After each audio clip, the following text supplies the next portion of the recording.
Hey everyone, good morning. Welcome to the Daily Drop-In Morning Show with the Teach Better team. We are live Monday through Friday every single morning at 7 a.m. Eastern. It is Wednesday, January 12th, and we have a ton in store for you. Seema is with us. We have a theme this week we're going to continue to dive into. It's Wednesday, so you know we're going to end with good recommendations for us to continue to have bold conversations. And then we are also, of course, going to celebrate holidays, good news articles, and everything in between. So we'll be right back. Please go get your coffee started, get ready for your day, and let's dive into this conversation.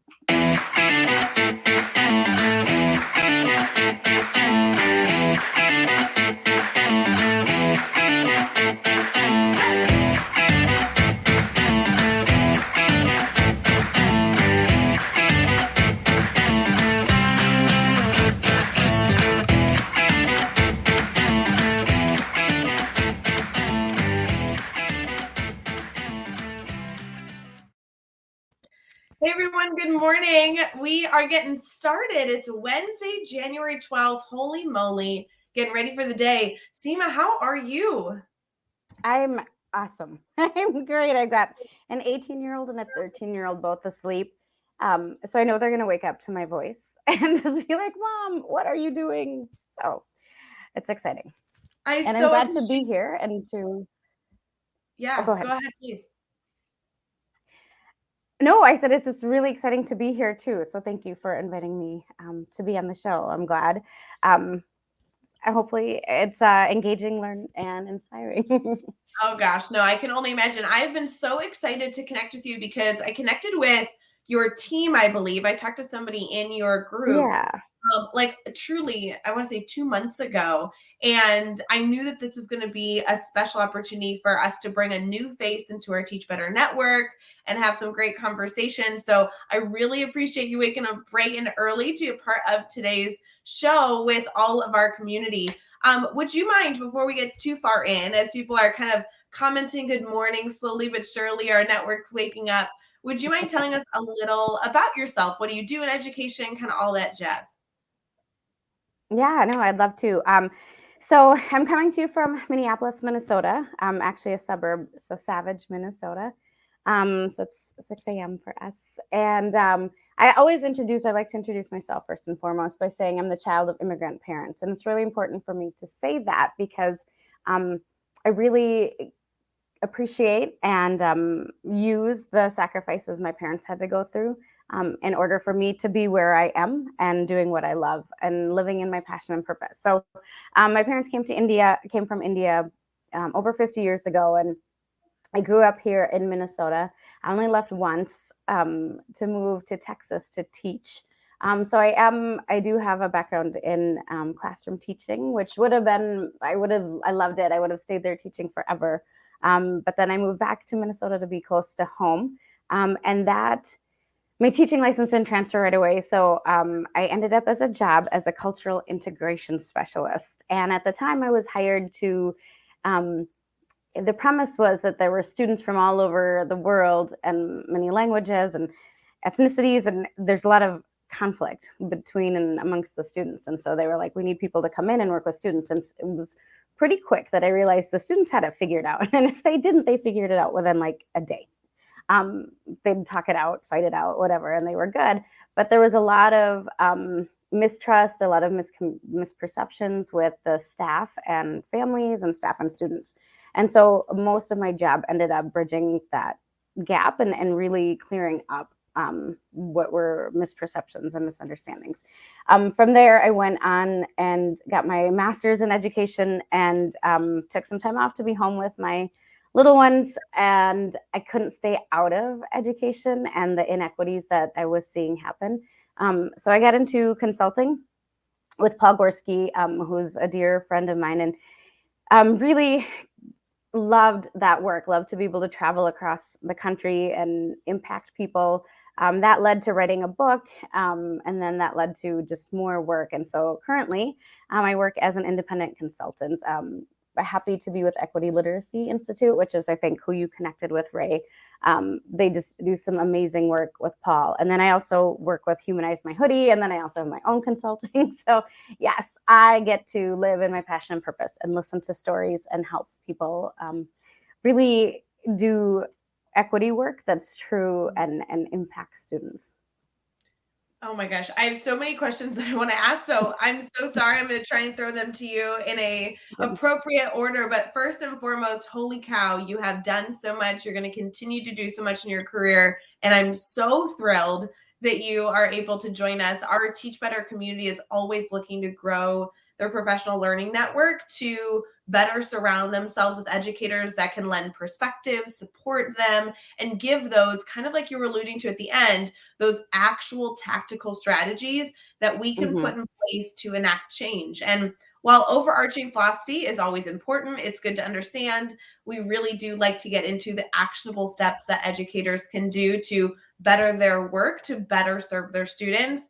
And I love that that is such an emphasis for you. I know you kind of skimmed over like the three seemingly probably more roles that you play in a few different groups, but I'd love to hear, if you don't mind, about those specifics. I know that the group that I originally connected with sound like they're doing incredible work, and obviously you're consulting. I'd love to hear more about. And then you mentioned something about a hoodie, so let's not over Yeah, let's skim over. Like yes, for sure. Yeah, and I know, like, we're talking about elevating student voice, and so both organizations do a lot of really, like, what is it that students need. So Equity Literacy Institute is a phenomenal resource for educators. There's some great handouts. There are actually two videos. Well, there's a lot of videos, but there's two that are 3 hours in length. And they're essentially like the keynote that Paul Gorski gives around the country. And I just love that when COVID hit, he was like, I'm just going to put this online and so people can watch it and really reflect and learn. But a lot of what we do is really calling out inequities, real and raw. There's always a time and place to celebrate diversity, but we just find that too many places are celebrating and using their resources, their time, and their money to do that type of work.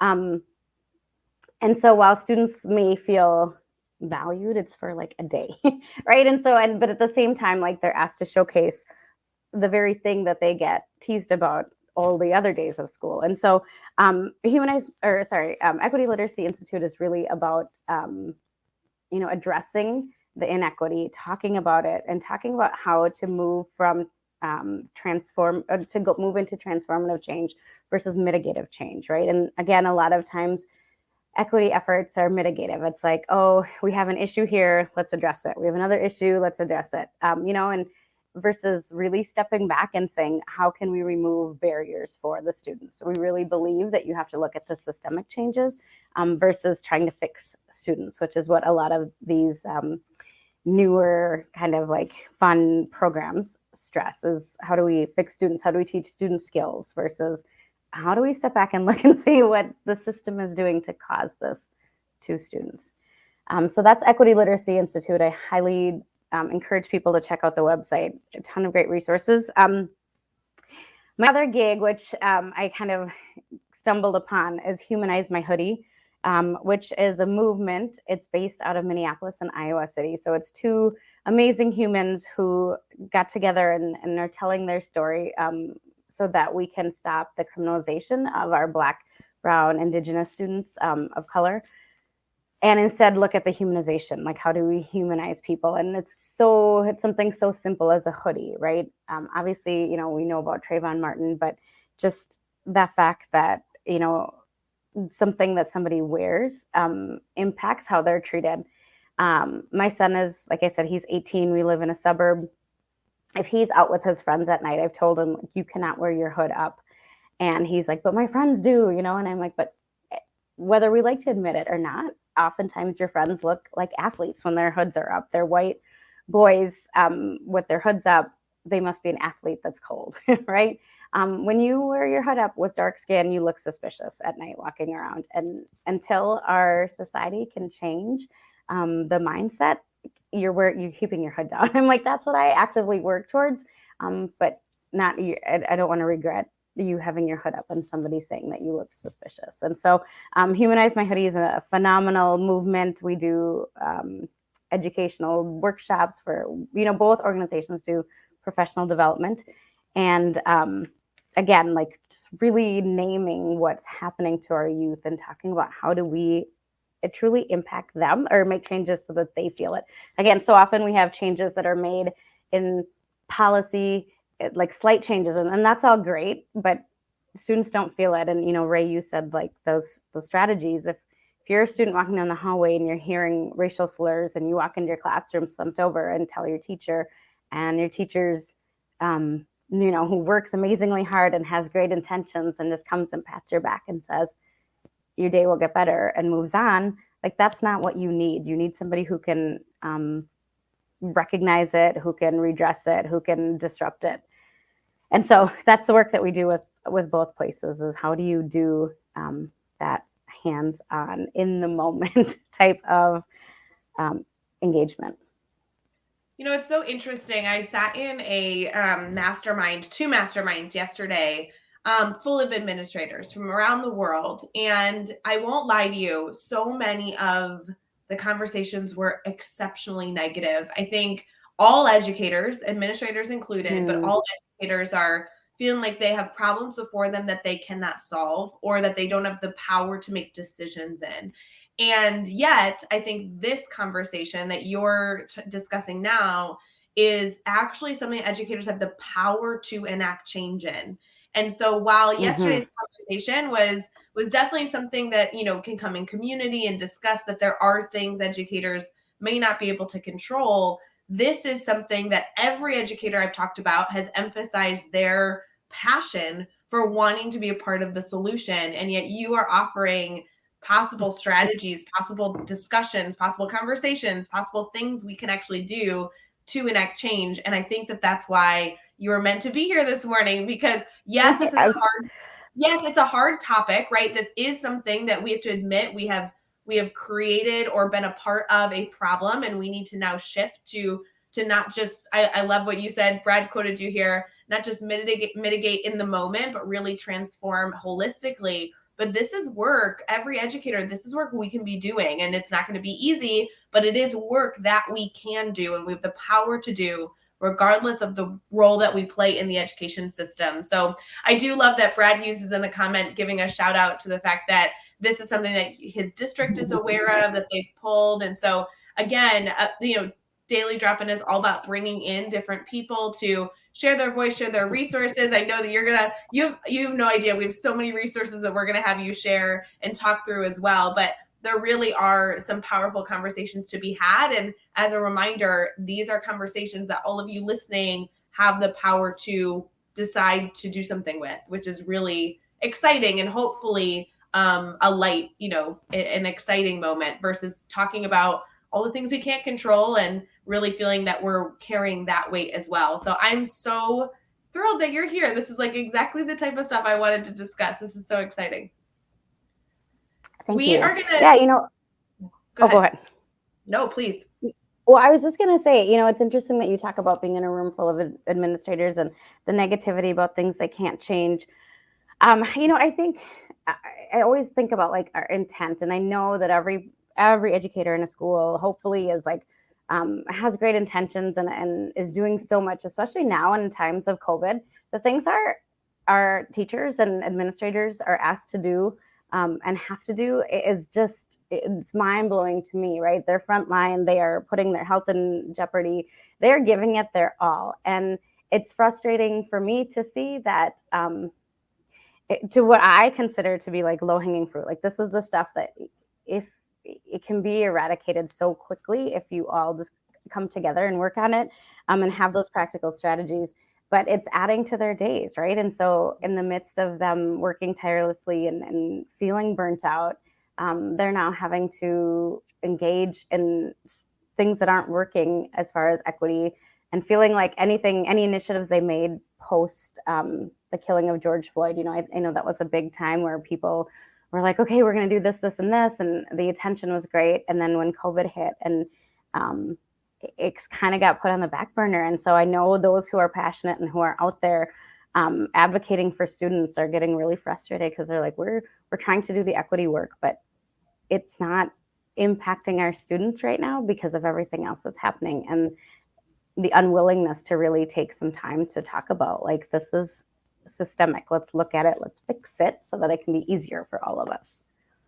No, I couldn't agree more. And I'm excited to dive further into this and actually get into some like actual steps that educators in our community, educators worldwide can take, especially with the, I know you have so many resources that I'd love to dive into because, again, every day that we walk into our school buildings, every day that we aim to support students, there are things that are coming in front of us that we don't have the power to change in this moment or we don't have with our role. Mm-hmm. And I just want to emphasize, in the moments when you feel like you don't have control over ways to support your students in the best way possible, keep them healthy, keep them safe, and everything in between, this is a moment where we can turn to resources like we can discuss today and turn to those resources and say, okay, so I can't solve those problems right now, except for sharing my voice with those that do have the power. And instead, I can control this important work that does need to be done in my classroom, regardless of where I work. And I think that's really exciting. So we're going to transition here into some good news stories, some holidays, and some other great things for our show this morning. And then as we get into our brainstorm bank, I do want to get into our specific things, and hopefully our community has some questions for you as well. So we will be right back.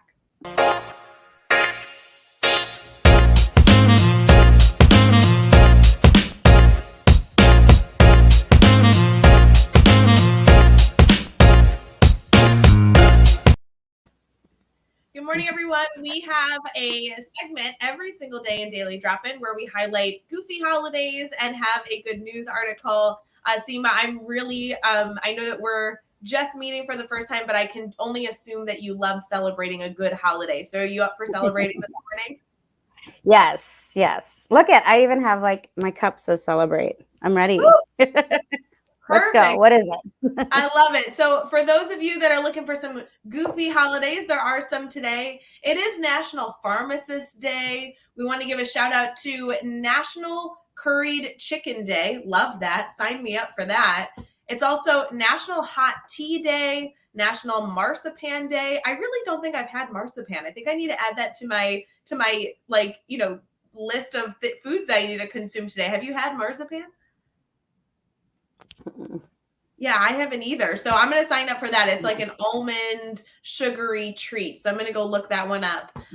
Also, as a reminder for those of you who may be setting some health goals, it is National Take the Stairs Day. So if you have the luxury of taking the stairs versus an elevator or an escalator, let's take the stairs today. I kind of like that little goal. Out of the holidays, I do think that hot tea and taking the stairs are two things I can commit to this morning. Are you up for celebrating those? Yes, I think that's awesome. I do love that it's National Pharmacist Day too. Again, talk about people who are overworked and underrated. My goodness. Yes. Oh my gosh, I know. You know, it's funny. I used to do a unit with my students where they took on the role of a pharmacist to learn the content. We were focusing in a math classroom in a middle school when I was teaching that unit. And it was amazing how many students weren't even aware that how important pharmacist roles are. So that's a really important job that might be valuable to discuss with students today as well. It's in the medical field and it really allows our community to be successful. Right. And how cool I mean, again, like I'm always somebody who's about like giving back, but how cool would it be if you have time, which I know our educators don't always have time, but if you did, or if it's an indoor recess day, like it can be in Minnesota when it's so cold, to just have some students write some thank you cards and drop them off at your local Walgreens, CVS, Target, right? Like, whew, I think it's pretty powerful. Oh, Seema, what a good reminder. I think sometimes, like during specific moments of the year, we think about, ooh, let's shower somebody with our appreciation or our messaging of saying thank you and all for all that they do. But on random Wednesdays, Wednesday, January 12th, I don't know that that's my first thought. And I really appreciate, I think that we can challenge our whole community. If there is a moment during an advisory or a tutorial or indoor recess or before school or after school where you can spark a student to say, hey, I know that you have a few moments right now. Can we share our appreciation? And if they're older, maybe they just want to send an email or write a handwritten note on a notebook piece of paper. If they're younger or if they're creative minds, let's get some colors out. I love a great thank you card. Gosh, there's so many people to be thankful for right now. Mhm. Pharmacist would be a really cool one for today. I like that.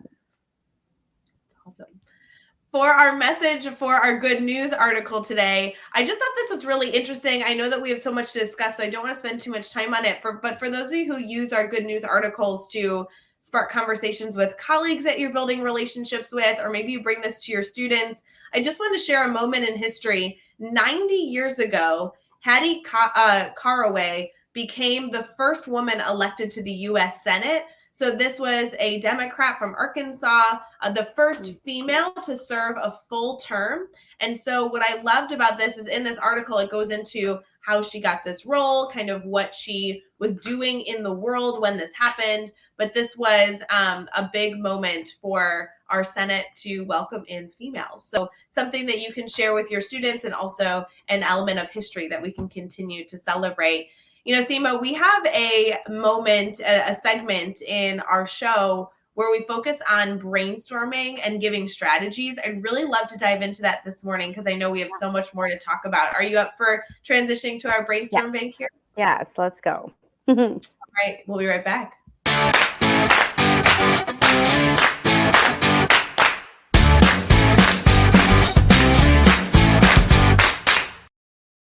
We already have so many people in the comments saying good morning. We're bragging about hot tea day. Elijah, I know you're a tea lover, so I'm so glad you can celebrate your holiday today. This is so exciting.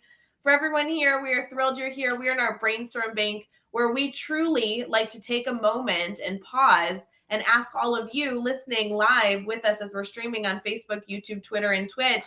Hey friends, do you need anything? We know that there's a lot going on, and our biggest emphasis is that you do not need to go through all these hurdles or all these challenges on your own. Whether you're brainstorming a small little idea that you're just looking to come to fruition for lesson planning, maybe of a student that you're struggling with, maybe you're trying to communicate something with your administrator that you'd like some perspective on. That's why we're here. Seema and I are definitely not promising that we'll have all the answers, but we do love to brainstorm with you. To get us started, Seema, I'd love to dive into a little bit more of some of the strategies that you really feel like need to be emphasized with educators. If they are listening to this for the first time, maybe they're connecting with you for the first time, what are things that they should be doing? What's a mindset they should carry? I'd love to dive into that. Yeah, thank you. So I have the privilege of being able to talk to students all across the country. And a resounding theme that I hear from students who feel marginalized or are marginalized because of some aspect of their identity. You know, it's not always race. We know that it could be socioeconomics, it could be ability, gender identification. But the one constant that I hear from students all the time is while certain flare-ups, certain incidences bother them, right? Like when a student says something or a teacher does something, what hurts them most and what really resonates with them is the lack of response of the adults around them. So often, you know, we think about, oh, well, here's a news story of something that happened. And I think the reason it became a news story wasn't that it happened, but it was because there wasn't adequate response to it to kind of help the students, to help the family, to help the community feel better about what's happening. And so the one thing, you know, and I just developed this like a couple months ago because it got so overwhelming to just hear student after student say, like, this is what, you know, they'll tell me a story, share something, and I'll say, well, what did the adult in the room do? And then I hear what happened and I'm like, oh no, no, they didn't. And a lot of times, again, it's covered in good intentions, but they don't understand the impact from that point of view because the adult doesn't have the lived experience, which is, you know, if you don't have the lived experience, you can't know how to respond properly all the time, or because they're busy with other things. So I developed like it's, you know, it's literally like a handout that's that's like 10 things you probably shouldn't say when a student comes to you and talks about something that happened to them, and you know, 5 things that you could say instead. And I think even just implementing these strategies of like just taking a step back and saying, what if I say this, how is it going to be interpreted, makes a huge difference. So students just are like, we just want to be heard, we want to be validated, and we want someone to tell us it's not okay. right? And they also want action, but at least at the very first and foremost, tell us it's not okay. Yes. I would love to hear some of these strategies. I know that that's really something that our crew is always hungry for, is those specifics. So would you mind sharing a little bit about, not to for say no sure. Let's go through some of the ones. Yeah. Yeah, let's talk about some of the ones that, that we hear often, that, again, people might not understand why it's not a great thing to say. So if someone comes up to you, let's say they were just called a homophobic slur, or racist slur, or something, but actually, no, I'm going to say, like, it's something even more minor than that, right? Like, it's a slur, but everybody's laughing about it, and you don't think that it's a big deal. And a student comes and tells you. So something that we hear a lot is, we have a lot of educators that tell the student to be the better person. Take the high road. Like, those kids, like, don't pay attention to them. They're goofing around. You're a better person. Just focus on today. Right. And so again, like, I think that's really rooted in good intentions. I say that to my own children, at times, but I think in a classroom and in a school setting, when the adults are there to protect students and ensure there aren't barriers, it's taken really inappropriately by the student. So, like, I always joke and say, like, now's not the time to quote Michelle Obama. It's not when they go low, you go high. Like, that's not what you should be doing, because then you're putting that burden on a student who's already carrying the weight and the burden. And usually by the time they tell you something, they've heard it 10 or 15 times before, right? And they're finally coming to you and opening up. And then you tell them to take the high road. And it's like, what? No, I just want somebody to help me out, right?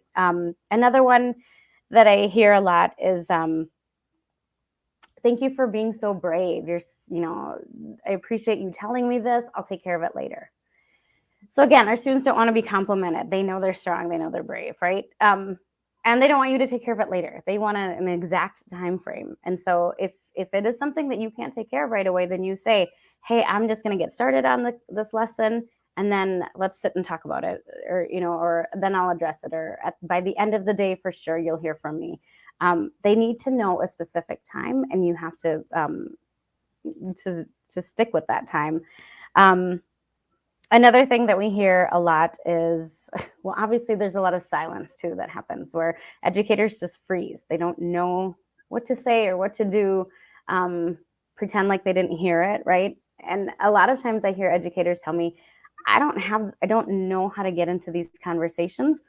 I don't know the topic that well, and I'm worried I'm going to make it worse by delving into it. And I don't want to make it worse.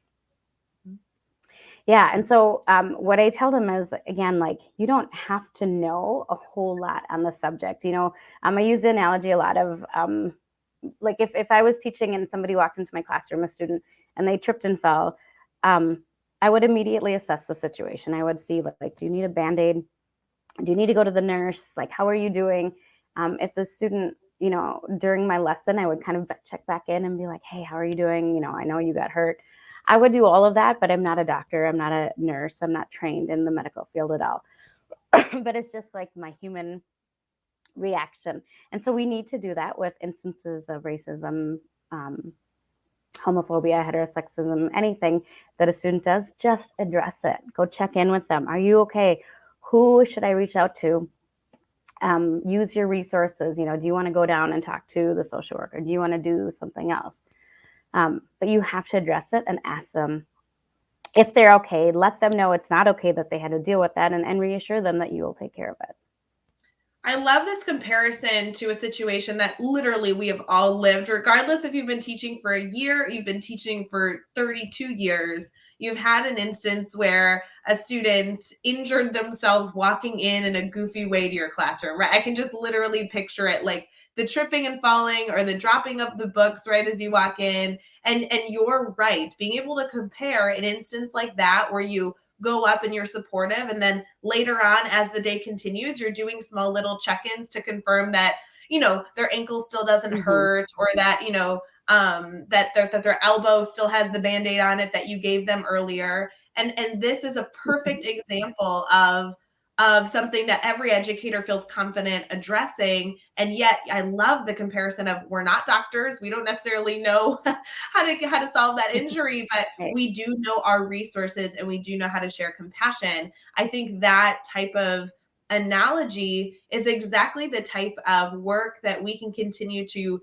reflect on and be educated on, so that we can respond more effectively in the classroom. When you're talking about these 5 strategies of how to best respond, that one in and of itself is exactly, I feel like, what I'm looking for is, how can I compare a situation I feel confident handling to a situation that for whatever reason I don't feel as confident with. And I think that's so perfect. I love that. Yeah, so much of that inaction is just like a lack of confidence on the part of the educator, right? And especially, I think unfortunately a lot of educators also worry about like repercussions. Like, if I say this, am I going to get in trouble, right? And so again, like thinking about the medical thing, I'm not going to worry about like, if I give them a Band-Aid and it's a bigger injury, am I going to get in trouble? So I'm just not going to address it at all, and I'm just going to let them bleed, right? Like, you try, and it's okay. And students just want to see that you're trying and that you care.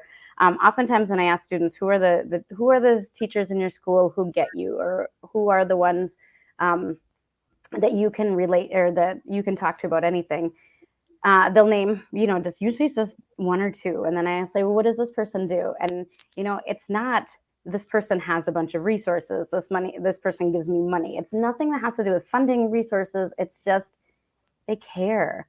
And not like, and again, I'll ask students too, and they'll tell me a lot of teachers who are nice, right? They've got a long list of nice teachers, but it's different to be nice than to get them and to understand and empathize with them on a humanistic level of, I might not understand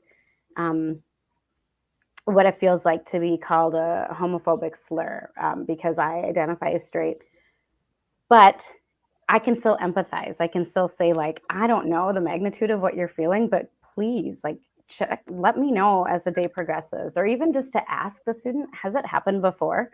Just that simple question shows that you're engaged. You'll find out a lot more. They might say, no, it hasn't happened to me, but it's happening in the hallway all the time, or, and it shows them that you care and you're not being dismissive. And again, like, I do think that none of us intend to be dismissive, but a lot of times what we think is our good intention is seen as dismissive to students. And so I spend a lot of my time saying, no, like, I'm sure your educator, like, I'm sure the teacher didn't mean it that way.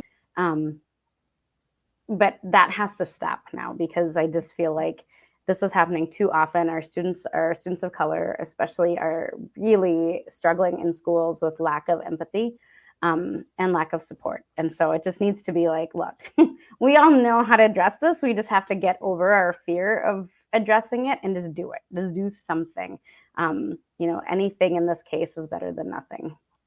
Well, I think that's a tricky part with what we're discussing is, our network spans all over, not only the US, but truly we have a global community here within the Teach Better family that is striving to be better. And I truly believe to my core that every single educator wants to have students feel confident and cared for. And I even believe, to a further extent, they also not only want that, but care themselves about the student, as an individual. And it's so tricky. What I really value about this conversation is that it's not that we're trying to teach an educator to care. It's that we're trying to teach them how to communicate that they care. Because the care, the passion, the love of wanting students to be in a safe and happy learning environment where they are supported, I truly believe exists in every single member of our network. But yet, if you communicate in a certain way and it doesn't come across to the student or the group of students that you care, now that's something we have control over fixing. So I just couldn't appreciate this conversation more. Do you have another example of something an educator can do that does communicate that care, that passion? Yeah. So again, like, just top of my head, the ones I think are most important is just saying, like, hey, that's not okay. That I'm sorry that you have to go through that. Asking them, has it happened before, right? Addressing the fact that it could have lingering impact, and saying, like, I'm going to check in with you at the end of the day and just make sure.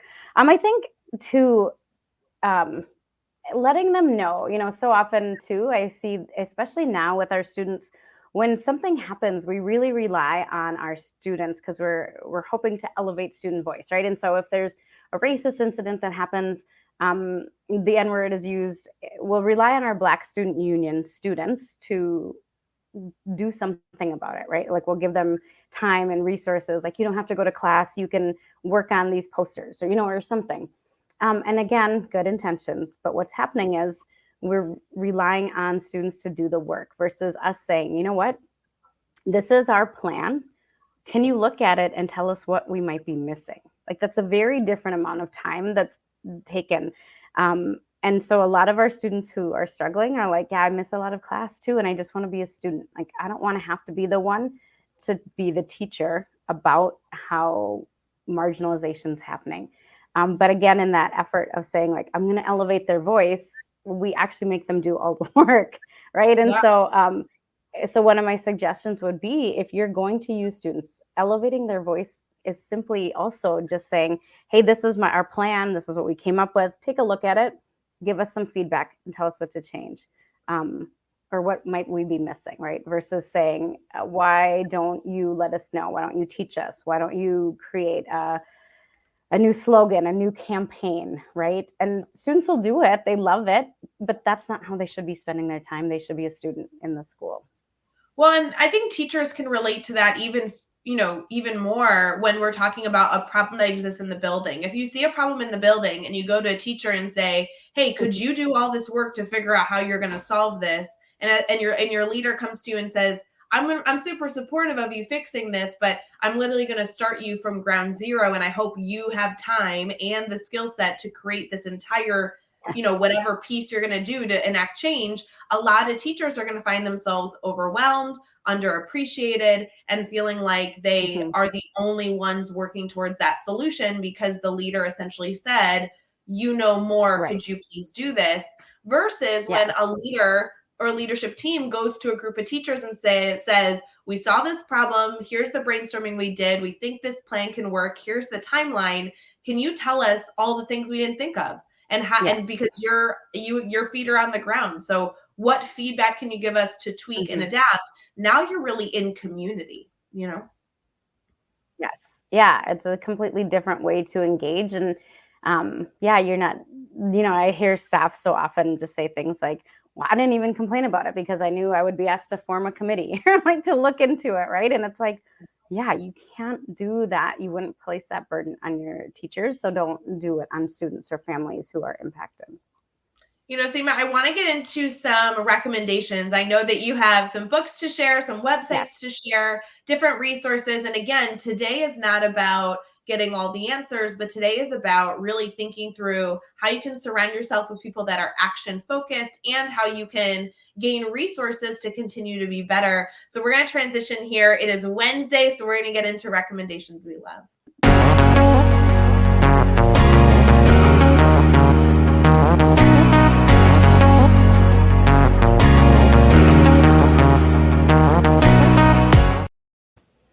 Hey friends, as we wrap up our daily drop-in this morning on Wednesday, January 12th, we do want to make sure that we share resources with you. As many of you know, if you listen to the show every morning or week to week, whether you're watching us live as we stream on Facebook, YouTube, Twitter, or Twitch, or listening after the fact on Teach Better Talk podcast, on Wednesdays, we specifically focus on resources. We know that we have a theme every single week. This theme has been about bold conversations all week long.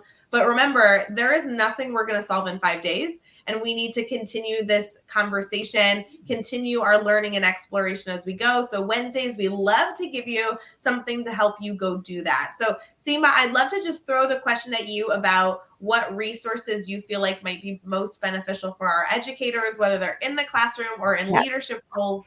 And I'd love your support in what we should start with. Yeah, so first and foremost, I suggest people go check out equityliteracy.org.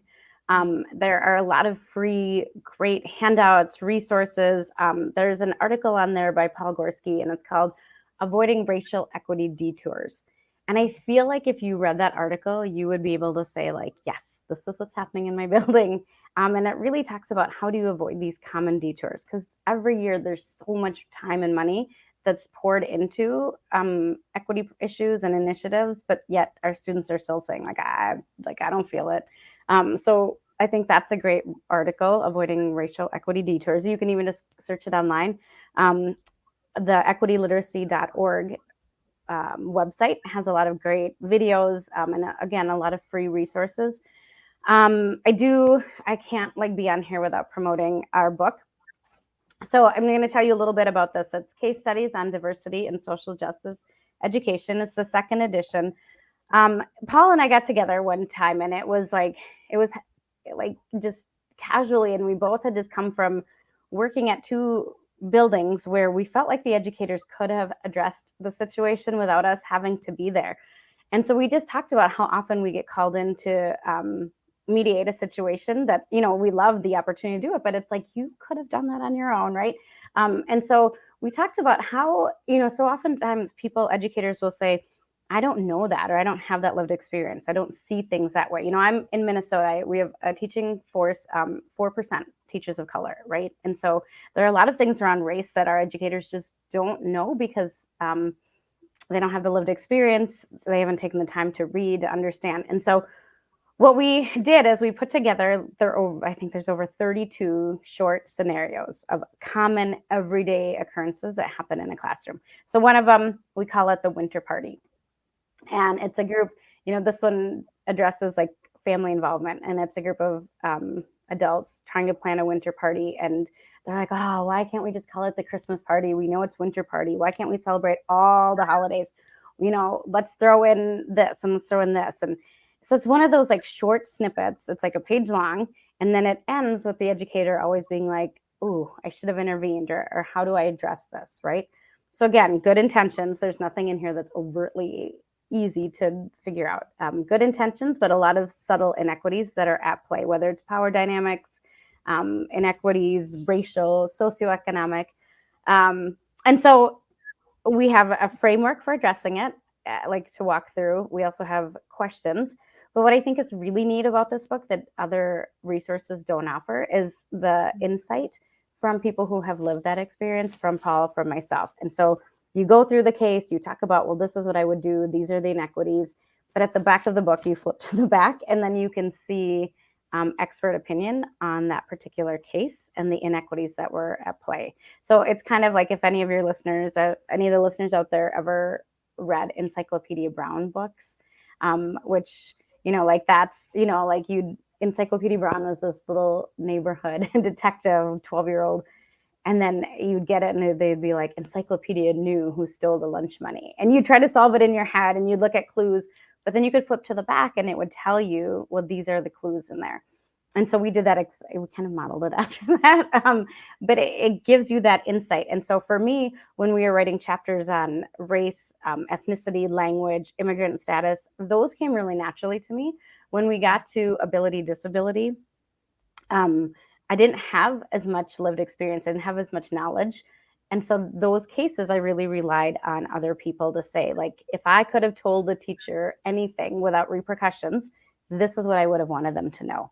And so that's the insight that we have. And so it allows educators to develop an equity lens for situations that they don't have that experience with, if that makes sense. So I do feel like, it's broken down by inequities. It's broken down by different categories. And I do feel like if you read it cover to cover, it's like more of a self-help book because it really opens your eyes. And by the end, you're solving those classroom scenarios and you're checking it and you're like, yes, I did this, this, and this. And it's really kind of a cool feeling.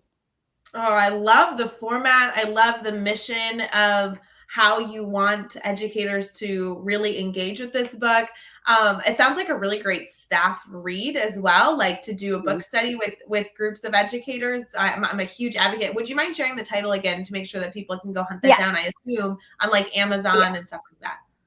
Yep. And I could, just put it in. So second edition, our first edition did well, but unfortunately, with this last presidency, there were a lot more inequities that came into play in classrooms that educators were dealing with, and our publishers were like, the first edition's selling great, but there's some content that's missing. And so in the second edition, we do have like addressing like students chanting, build a wall, right? Or a student not standing for the Pledge of Allegiance, or Black Lives Matters compared to All Lives Matters. So these are topics that we encounter as educators all the time, but it's put into a scenario. And as you know, you mentioned staff professional development. I have educators, administrators who use it. They send it out for all staff to read ahead of time. And at their meeting, they only take 10 minutes to talk about it, talk about how it impacts their school, and then read the points for consideration. And then they move on with the rest of the agenda. Because it's so much easier to talk about another educator. Like, well, Mrs. Anderson should have done this, this, and this. Realizing we've all been Mrs. Anderson at some point in our teaching career. Yeah, but in the moment, it's different than when you can step back and really look at it. So that when it happens, because they do happen, you feel prepared, you have the language. And even for people who are like, who really get that content, sometimes, you know, for me, I get so emotional that I don't know the right words to say. And I'm just like, ooh, that's wrong. But I don't know how to express it in a way that's going to connect with the other person. And so those points for consideration really give you the language and the words to use to explain your, ooh, that's wrong statement, because that doesn't really help out a whole lot. So yeah, I mean, I personally think it's a great resource. And again, it just allows you, you know, I work with a lot of, it's used in a lot of teacher prep courses, and I'll go in afterwards and talk to students, and they're like, this stuff doesn't happen in schools. There's no way. And I'm just like, okay, check in with me in 2 years, right? And some of them, I've checked in with them, and they're like, yes, I've already had like over half of them happen in just my first year of teaching, right? And so unfortunately, they're common things that are happening all globally, right? Because it's human interaction. It's all human interaction.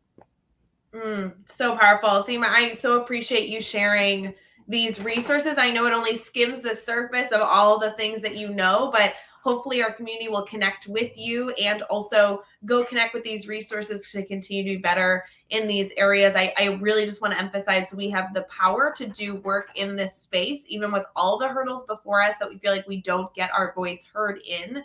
And so this is an area that I hope every educator chooses on this beautiful Wednesday morning to say, okay, when I have a moment of time, which may only be a few moments every week or a few moments every month, but when I do have a moment, I'm going to commit my effort to being a part of a solution to a problem I do have control in being a solution seeker for. So this is really important. Seema, would you mind sharing how people can stay connected to you personally so they can add you to their network? Yeah, it would be great. And I was going to also throw in there too, like, again, Humanize My Hoodie. It's also a great resource. If any of you feel like any professional development you do around equity work does not include the words racism or homophobia or privilege, and it's really surface level, and you're wanting like deep, great PD, check out Humanize My Hoodies workshop. We have an Educators as Allies workshop PD that is just, it really talks about systemic bias, microaggressions, all those banned words is what we talk about, but in a way that really helps you figure out how to disrupt and navigate around them. So yes, if you want to contact me, I can't type it here. Can I, like, in the chat? No, but I will put it in our notes, and we'll make sure that we have it. And actually, maybe I can type it. So go ahead, and I will. So you could just, my personal email address is S for Seema, and then my last name Potheny at, and then it's MN Minnesota -name, S Potheny at Minnesota name. That's my personal email, so I'd love to hear from you. You can also, you know, if you go to Equity Literacy's website, you know, there's my profile. Would it be mn-name.com, or is it just at that? Yes. No, sorry. At minnesotaname.com. Yep. You're good. I just threw it in all the social medias we're streaming on, has that email. Okay, good. And yes, thanks. And then also the Humanize My Hoodie, like, I have an email there. I just have like and I'm sorry for logging in, like, because there's like multiple emails for the different roles I play. But yes, I would love to connect. And, you know, I think sometimes what you hear resonates with you a week later, a month later, you know, if it's not resonating now in the same way. And so send me an email, shoot me an email at that time, and just say, hey, and sometimes it's something that you don't maybe agree with, right? And so I would love to communicate in here.